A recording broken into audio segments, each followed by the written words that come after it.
Hey there, heroes. We are back with a state of comics. And no more doom and gloom. It is looking bright and sunshiny. We have added about 5 to 7 new subscribers.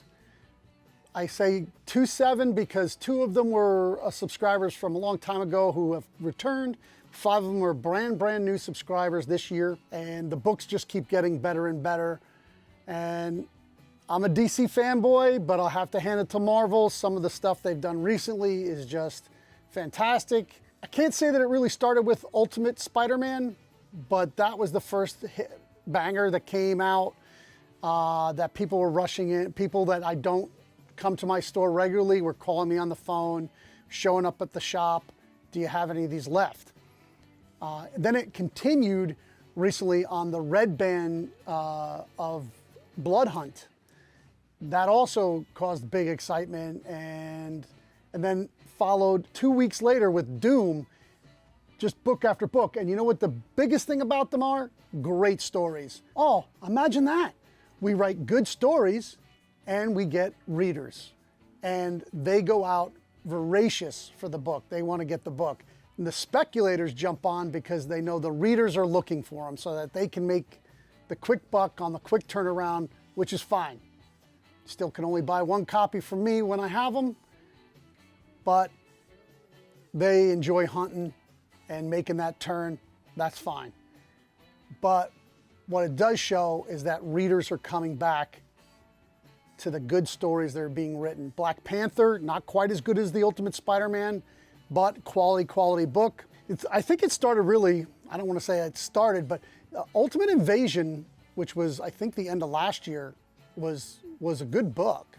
I don't think enough people talked about it or thought about it until basically the Spider-Man hit.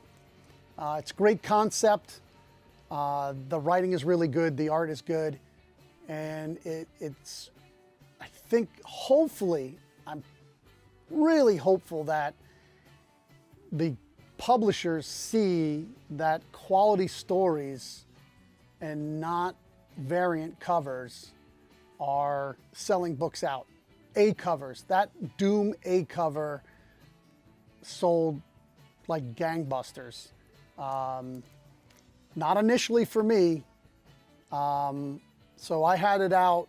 I bought 10 copies, which is a lot for me. If you guys have been following me for a while, you know 10 copies is an awful lot of a single book without any subscribers, right? So for me, only 3 copies sold on the week that it happened. And then by the weekend, I had taken it off the shelf. I put it up, the rest of them up on eBay, and for a very affordable price.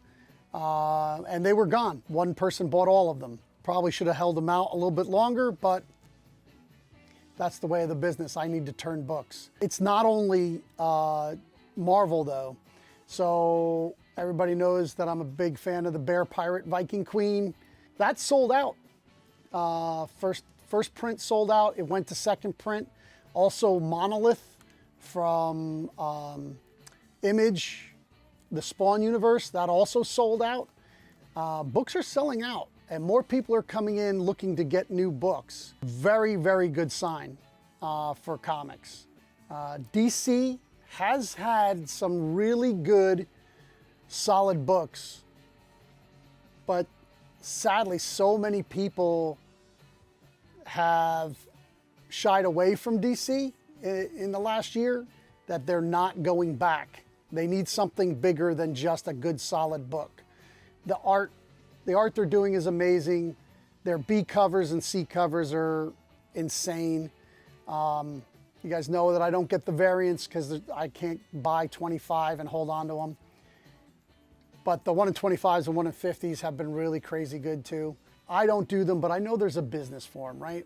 I don't have a large population in my area.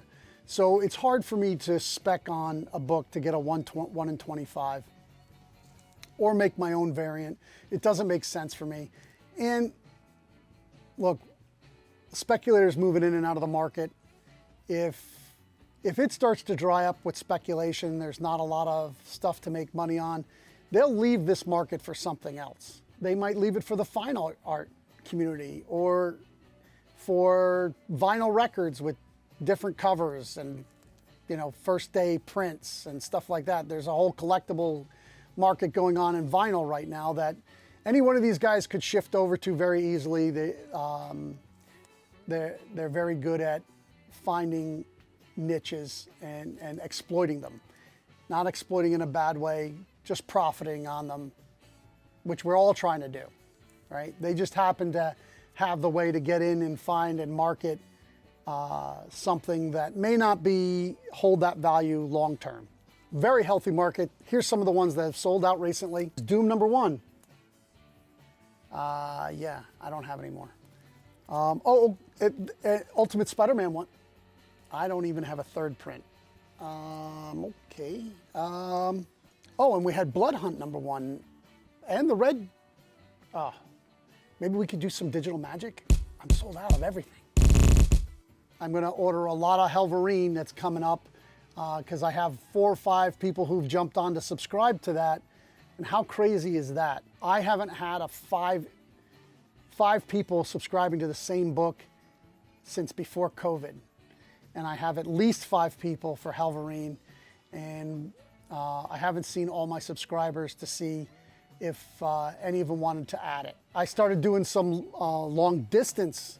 People that are friends of the shop who live in other places where there's no comic shop are now asking me to pick up books for them and ship them to them once a month. So I've started doing that. New books are back for now. Hopefully the publishers see where it's going and understand that a good story that involves a lot of characters, and new looks are all on the table. They're gonna create a lot of excitement. They're gonna get us a lot more subscribers, a lot more readers who are really the long-term business. A lot of other shows have talked about how important Speculators is about exciting the market, exciting people about comics. And I have been through times a speculator hater. I've come around a little bit to that. They do create excitement for books, but a lot of times they make regular readers bitter because they pump everybody up about books that not everybody can get. 1 in 25s, 1 in 50s, 1 in 100s, 1 in 1000s, ghost books. I mean, if you have the time to go out and hunt every comic shop in the country, yeah, if you move around a lot, truck driver or something like that, you might be able to get to enough where you find some of these books. For the readers, they get a little salty when, you know, they go into the regular shop and they're like, oh, I heard them talking about this book. I'm like, dude, I never even had that book. The long-term business, I think everybody should know, is really the readers. The more readers we get, the more shops we'll get, the more shops we'll get, the more readers we'll get. Keeps growing the business. I'm gonna have a video coming up. You know, we run the Comic Shop Talk show where we try to teach people how to open a comic shop. Mostly it's me saying every mistake I made and how not to make the same mistake.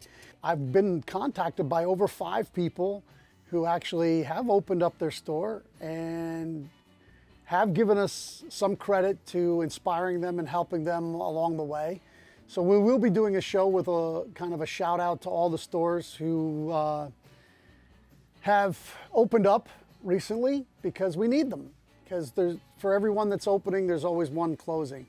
And we want to stop that. We want to open 2 for everyone we close, or close none and open 2. That'd be great.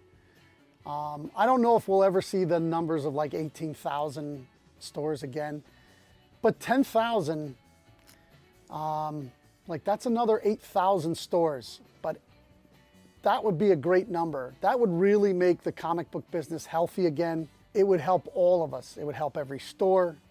It would help every publisher. It would save something that I love very much. Not that I think comics are going anywhere, but I think that they will stay on the straight and narrow if they don't have to worry about where their next book is selling. That being said, keep reading comics.